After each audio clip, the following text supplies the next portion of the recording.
Social മീഡിയയിൽ കഴിഞ്ഞ കുറച്ചു ദിവസങ്ങളായി സജീവമായിരിക്കുന്ന താരങ്ങളാണ് അനാമികയും വിഷ്ണുവും. കാരുണ്യഭവനിലെ നടത്തിപ്പുകാരിയായ ഉദയഗിരിജ തന്റെ മകനെ കൊണ്ട് അവിടുത്തെ അന്തേവാസിയായ അനാമികയെ വിവാഹം ചെയ്യിപ്പിക്കുന്നു. അത് പിന്നീട് സോഷ്യൽ മീഡിയയിൽ വലിയ രീതിയിൽ ചർച്ചയായി മാറുകയും ചെയ്തു.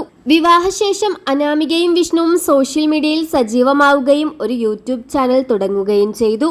വിവാഹം കഴിഞ്ഞ് 8 മാസം കഴിഞ്ഞപ്പോഴാണ് അനാമികയ്ക്കും വിഷ്ണുവിനും ഒരു കുഞ്ഞ് ജനിക്കുന്നത്. അവിടെ മുതലാണ് പ്രശ്നങ്ങൾ തുടങ്ങുന്നതും. 9-ാം മാസം ആകുന്നതിന് മുന്നേ തന്നെ അനാമിക പ്രസവിക്കുകയായിരുന്നു. അതാണ് സോഷ്യൽ മീഡിയയിൽ വലിയ ചർച്ചാ വിഷയമാവുകയും ചെയ്തത്.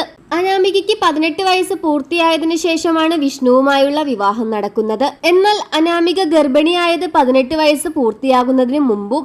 ഈ പ്രശ്നം സോഷ്യൽ മീഡിയയിലാകെ രൂക്ഷമായതോടെ ഗിരിജയും മകൻ വിഷ്ണുവും ഒളിവിൽ പോയിരിക്കുന്നു. ഓരോ ദിവസം കഴിയുന്തോറും ഉദയഗിരിജയെ പറ്റി വലിയ രീതിയിലുള്ള വിവാദങ്ങളാണ് പുറത്തുവരുന്നത്.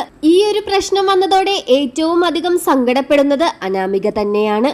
കുഞ്ഞുമായി അനാമികയ്ക്ക് സ്വസ്ഥമായി ജീവിക്കാൻ ഒരു ഇടമില്ല.